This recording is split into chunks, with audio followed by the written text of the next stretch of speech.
Welcome to the another session of biology online class.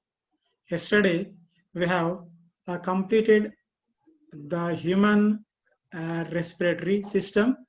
In that we have seen that the oxygen from our surroundings enter into lungs. From lungs it will be carried to each and every cell of our body through the blood.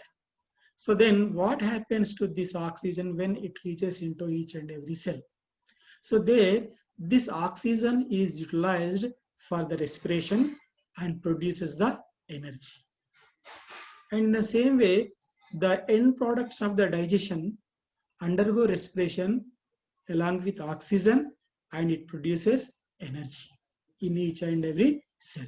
So here, the respiration that takes place inside the each cell to produce energy is called cellular respiration. Right? So now we will discuss about the cellular respiration.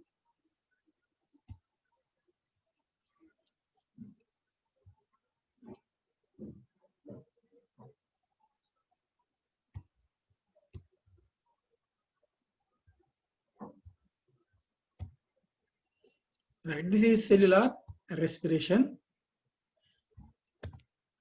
It is the pathway by which the cells release energy from the chemical bonds of food molecules that enter into them. What have told the end products of the digestive system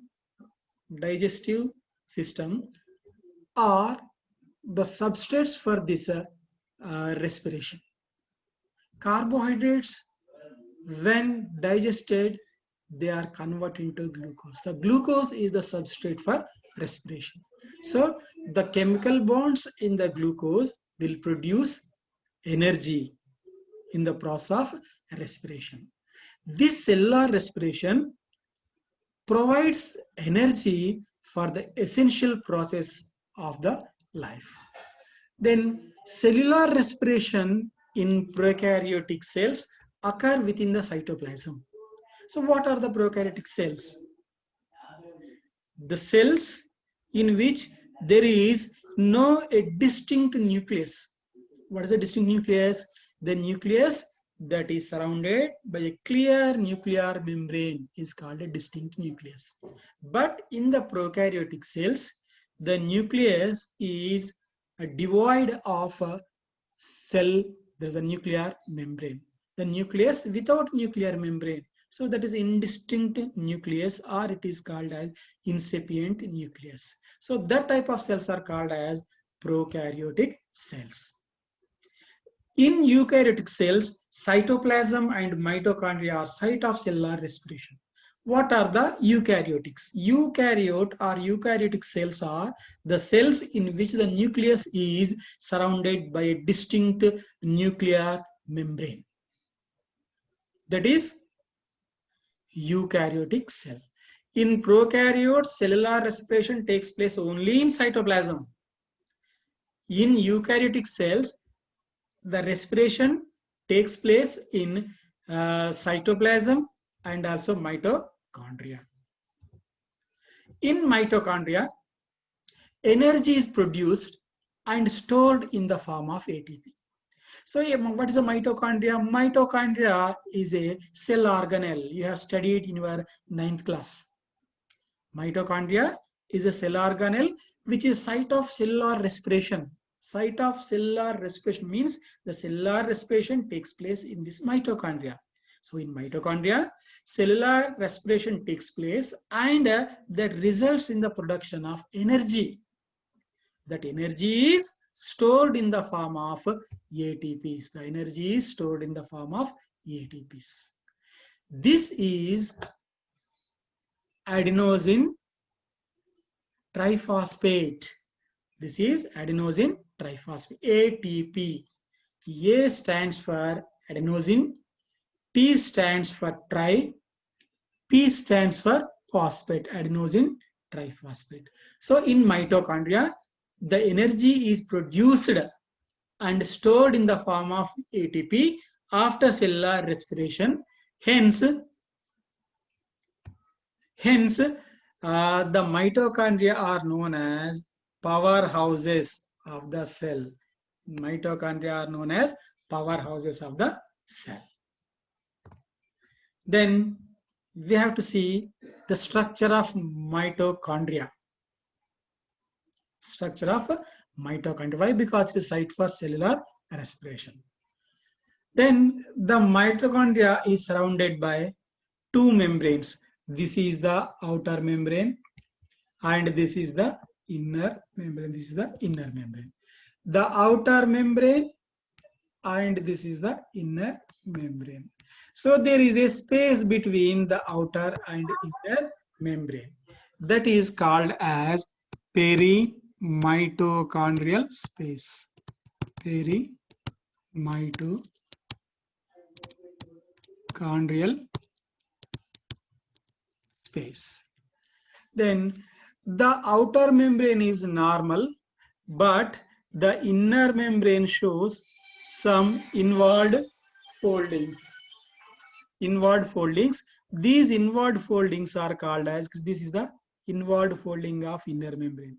So this is called as cristae. And this is the one more cristae. This is the one more cristae. So these are cristae. Then inside the mitochondria, there is a space. This is filled with a granular substance called as matrix. This is called as matrix. So this is the structure of mitochondria, which is known as the site of cellular respiration, and it is the powerhouses of the cell. Right? Next. Then the ATP is called as energy currency. The ATP is called as energy currency. So one ATP molecule gives 7,200 calories of energy. One ATP molecule equals to 7,200 calories of energy. Then the types of cellular respiration. One is aerobic respiration and another is anaerobic respiration. So what is aerobic respiration? That takes place in the presence of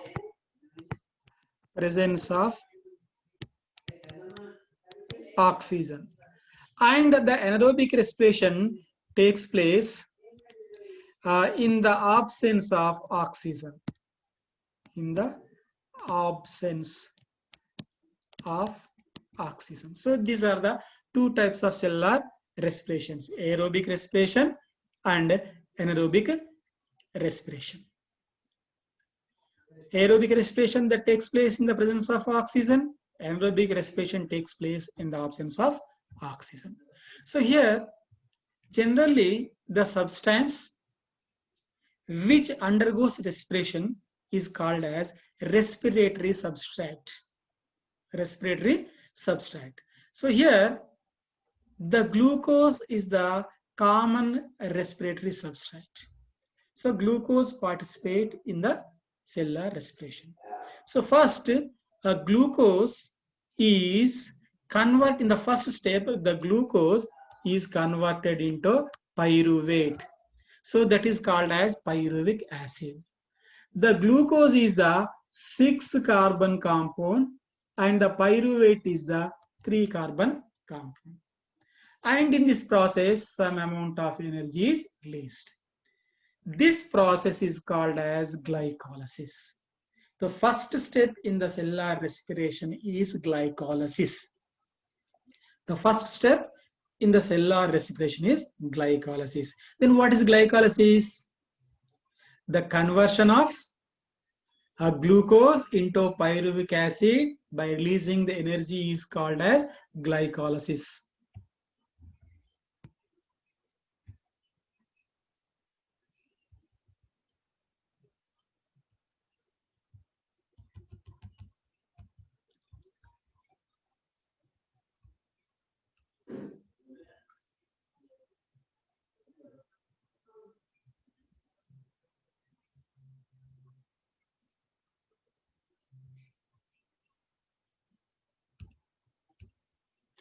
Here, the glycolysis, first step of the cellular respiration is glycolysis. So in this glycolysis, glucose is converted into pyruvic acid along with releasing some energy. Then in the anaerobic aspect, in the anaerobic respiration, if the pyruvic does not getting any oxygen, it enters into anaerobic respiration. It enters into anaerobic respiration.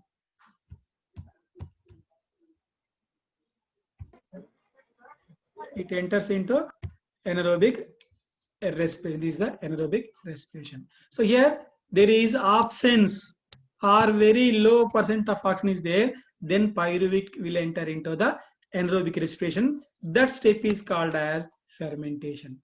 So in anaerobic respiration, the first step is glycolysis, then the second step is fermentation. So by the fermentation in lactobacillus, along with energy, the lactic acid is produced. And in yeast, by this anaerobic respiration, along with ethanol, that is ethyl alcohol and carbon dioxide, and some amount of energy is produced. So here in both the processes, the energy is produced. When this pyruvic acid gets a suitable amount of energy, then it is it will enter into the aerobic respiration. So after the glycolysis, there are two more steps. Second one is Krebs cycle. Then third one is ETS, electron transport system. So in the aerobic respiration, there are three steps. One is glycolysis, second is Krebs cycle, third one is electron transport system. Whereas in anaerobic respiration, there are only two steps. One is glycolysis and another is fermentation. Then I think you have observed one step is common for both the aerobic and anaerobic respiration. That is the glycolysis. It is the common step for both aerobic and anaerobic respirations. So in aerobic respiration, this pyruvate or pyruvic acid enters into Krebs cycle, then electron transport system. It produces carbon dioxide as a byproduct along with water and energy. So here in anaerobic respiration also energy is produced, but the aerobic respiration also energy produced. But the difference is the more amount of energy is produced in aerobic respiration and less amount of energy is produced in anaerobic respiration. So this is about the aerobic and anaerobic respiration in the form of a flow chart. Then what are the difference between the aerobic respiration and anaerobic respiration? So here anaerobic respiration takes place only in cytoplasm, but aerobic respiration takes place in cytoplasm and mitochondria. Aerobic respiration takes place in cytoplasm and mitochondria. Then aerobic respiration will be completed in two steps, whereas anaerobic respiration is completed in two steps, whereas aerobic respiration will be completed in three steps: glycolysis, Krebs cycle, electron transport system. The lactic acid or ethyl alcohol are the end products of the anaerobic respiration along with energy. But carbon dioxide is the end product of cellular respiration in aerobic respiration along with energy. And one more difference is energy formed by the aerobic respiration is more when we compare with the anaerobic respiration. So this is the aerobic and anaerobic respiration, right? Then generally we have confirmed that we will get energy by the process of respiration. Here for doing any work we require energy. For example, you are participating in a running competition, that is sprint. While you are running, after some time you feel that there is a pain in your muscles. What is the reason? So for getting the energy, our muscle cells undergo aerobic respiration and gives the energy. If you are extensively running, if it requires more amount of energy, it will the respiration will take very more oxygen. But if there is no availability of oxygen, those muscle cells undergo anaerobic respiration. By this anaerobic respiration, the muscle cells get some energy along with the formation of lactic acid. Right? When the lactic acid is accumulated in the muscles, we may feel the pain in the muscles. So after our muscle cells gets suitable amount of oxygen, then we will feel that there is no pain. So this is the example for anaerobic respiration, right?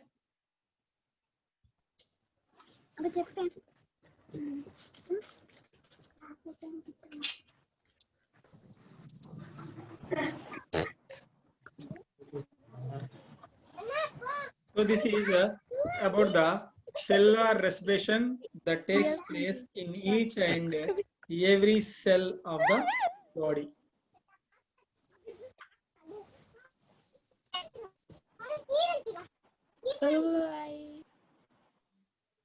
Right? So let us take some more experiments, some more important things that are related to respiration tomorrow afternoon again at 2 p.m. and tomorrow you will be given a worksheet. But many students are not responding to the worksheets. If you submit your worksheets, then only if you are getting 0 marks in the worksheet, but that is the marking your presence. Right? So all of you should send your response sheets immediately to get your attendance as well as for getting good marks in FA4. There's a FAS, not FAS. In formative assessment, these worksheets will be taken as a criteria. So don't neglect these worksheet and send every day. Right? So with this, I am concluding my lesson today. Again, we'll meet tomorrow at 2 p.m.